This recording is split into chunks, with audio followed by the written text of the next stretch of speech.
If there was one person that I would support, in fact, this is the only person that I would even think about supporting if Donald Trump wasn't on the ticket, it would be Vivek Ramaswamy. And you probably know why. And I think it's pretty clear these days the stark difference between an America First candidate and a candidate who is bought and paid for by giant institutions. Case in point, Nikki Haley.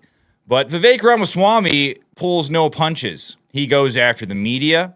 He goes after other GOP candidates for being corrupt. He went after Nikki Haley for being corrupt, and everyone knew it. He just decided to hold up a poster at a GOP debate and tell everybody in comical fashion, which was amazing.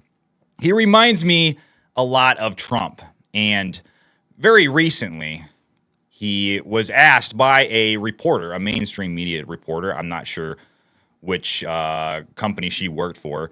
But he was asked by a mainstream media reporter if he would condemn white supremacy. Now, this is a loaded question because the game that is played by the mainstream media is not just that they want you to condemn white supremacy. They are trying to get some sort of reaction out of you, or they are trying to get you to trip up or say something that they could twist and construe and then write about in an article. And there is some clickbait headline out there that says so-and-so, did not condemn white supremacy. And that's what they're trying to get Vivek to do right here. And Vivek turned around and threw it back in their faces in epic fashion. Now, guys, listen to this. I'm not going to recite some catechism for you. I'm against vicious racial discrimination in this country. So I'm not pledging allegiance to your new religion of modern wokeism, which absolutely fits the test. I'm not going to bend the knee to your religion. I'm sorry. I'm not asking you to bend the knee to mine, and I'm not going to bend the knee to yours. But do I condemn vicious racial discrimination? Yes, I do. Am I going to play your silly game of gotcha? No, I'm not. And frankly, this is why people have lost trust. And I know you're going to go print the headline tomorrow. I already know this. We already know how your game works. Vivek Ramaswamy refuses to condemn white supremacy because you asked a stupid question.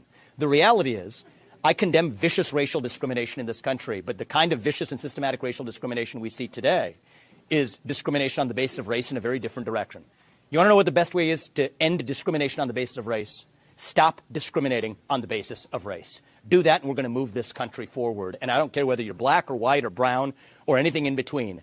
That's how we're going to unite this country. You people have been responsible for dividing this country to a breaking point, creating a projection of national division. I meet people from the south side of Chicago to meetings like this one of every shade of melanin, multiple, from man to woman, doesn't make a difference, who are hungry for reviving unity in this country. And you, with your catechism that you try to get to politicians to whatever fake headline you're going to print on the basis of this conversation tomorrow, that's what's dividing this country to a breaking point.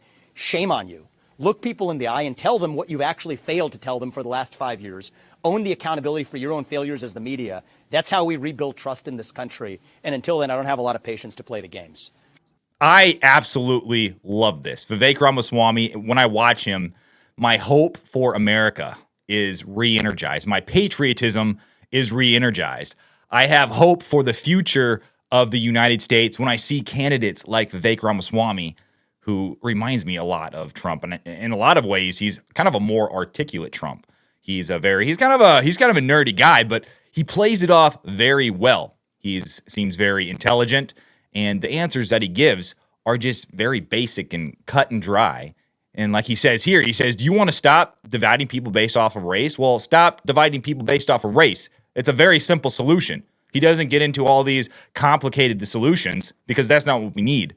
We need simple solutions. Stop dividing people based off of race. And stop doing what you're doing, mainstream media, because what you are doing is simply trying to find a headline to print out to draw more attention to your website or whatever, to get more money for your publication. That's all that they are doing. And he's calling it out. He said, listen, we've had enough of this. I'm a serious candidate. I'm trying to run for president of the United States. I'm trying to present solutions for the United States. I don't have time for your game. No one trusts you anymore, mainstream media. And in fact, he went a step further than just calling out one mainstream media reporter. He went a step further. Now, you know how Donald Trump is not participating in the GOP debates. Well, now Vivek Ramaswamy has decided to join Trump in his boycott of the GOP debates. Now, this, guys, right here is a tweet by Vivek Ramaswamy, and this is an epic takedown of CNN, where he says that he is not going to be participating in CNN's debate, GOP debate, and instead he is going to Des Moines, Iowa, to do a live audience show with Timcast instead. Now, many of you probably know who Timcast is or what Timcast is. It's Tim Pool. He has a very large YouTube channel, and he's been a big inspiration of me personally. I like his show a lot, and he's got one of the largest live stream shows on YouTube. And check him out, guys. He's great. But Vivek Ramaswamy is telling CNN, listen, I'm not going to go to your debate. I'm not going to go to your event. And here is why. And this is what he kind of lays out as to why he's not going to this debate. So first he says, forget CNN's fake Iowa debate on January 10th, which will be the most boring in modern history. We're doing a live audience show that night in Des Moines with Timcast instead. Won't hold back. Here's the backstory on CNN's shenanigans. So this is why. And I'm going to read a few of these and tell me if you blame him for backing out of this debate. On December 13th, CNN disgracefully cut short its own Iowa town hall with me after I correctly pointed out uncomfortable truths about January 6th, which CNN instantly dismissed as conspiracy theories. So they're cutting him off. They're not allowing him to speak. He's running for the most important position in the United States, maybe even the world. And his ideas are not allowed to be aired. Very, very interesting. So that seems like a pretty legitimate reason to boycott CNN's debate. So, and here's another one. On December 14th, CNN then threatened my campaign on the phone with a cease and desist and had YouTube black out the town hall after it got 200,000 views on YouTube in a matter of hours. Yet Nikki Haley's CNN town hall was up still after 6 months, 68,000 total views. Sad. Sounds like Trump. Sad. Yeah. So they're trying to block Vivek Ramaswamy out, and they are boosting Nikki Haley. Surprise, surprise. Guys, all of this stuff is so predictable. You can almost just predict these things from way ahead. Just by the way someone talks, like months ago when Nikki Haley first started running, I was like, there's no way. This girl, this lady is bought and paid for. She has the backing of all the institutions, I guarantee you. Just by hearing her talk just for, a few minutes, I could tell. And surprise, surprise, CNN is boosting her, because it's the uniparty, guys. This is the uniparty. There's one machine, and they try to give you the illusion of options. And there are no options. There are options, but they lead to the same result.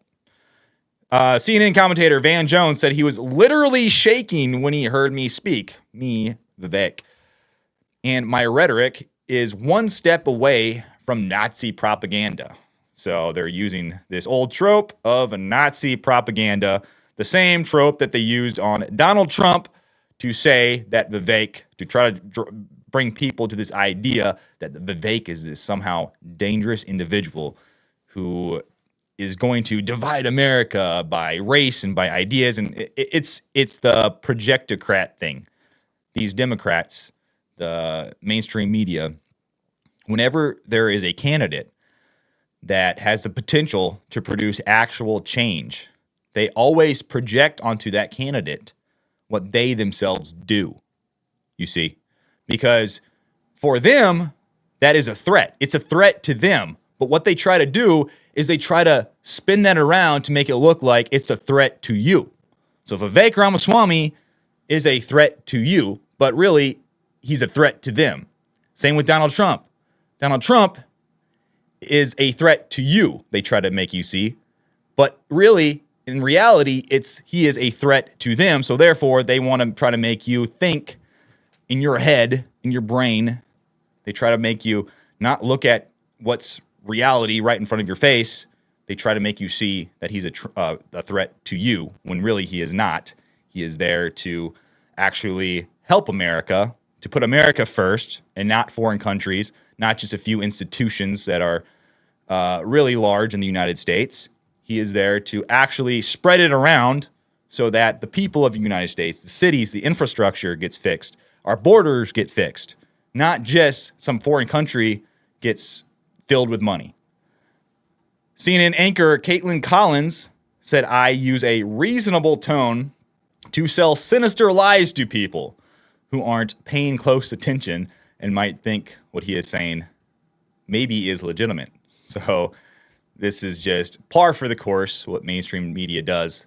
They twist things around. They try to pull the wool over your eyes.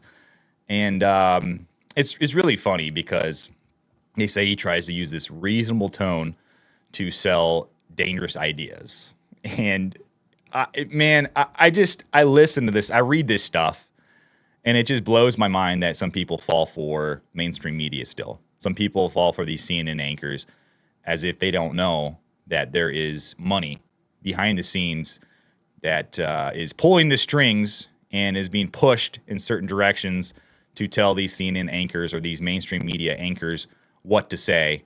And to me, it's clear as day. But I guess to some people who don't have time to sort all of these things out or haven't followed politics enough to really see this trend, I guess some people don't see it. But I think we're living in a day, in an age where there's so much information out there that people are starting to, separate the wheat from the chaff. And they realize humans have intrinsic pattern recognition abilities. So they're starting to see patterns.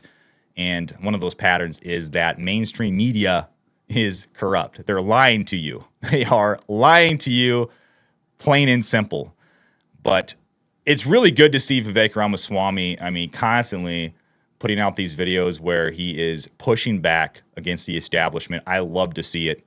What do you guys think? Do you guys like Vivek Ramaswamy? Do you think that he is actually who he says he is? Or do you think he's lying? Because I've seen that from some people. Some people think that he is just this Trojan horse that is a politician, just like any other politician, and he's actually lying. He's not to be trusted. Now, I will support Donald Trump in the 2024 election, but Vivek Ramaswamy, it's so good to see a Trump-esque candidate coming up and being as popular as he is. Because a year ago, he was basically a nobody. Nobody knew who he was. And he rose up in the polls very quickly. He didn't have this institutional backing that Nikki Haley did. And if he did, I guarantee you he would have more support than her. But he doesn't because of his message, because he is making relevant points and bringing up issues that would actually help the United States versus a few large institutions. But if you guys could please leave your comments down in the comment section down below. Let me know what you think. Like and subscribe to my channel. I will really appreciate it. But until then, I will see you on the next one.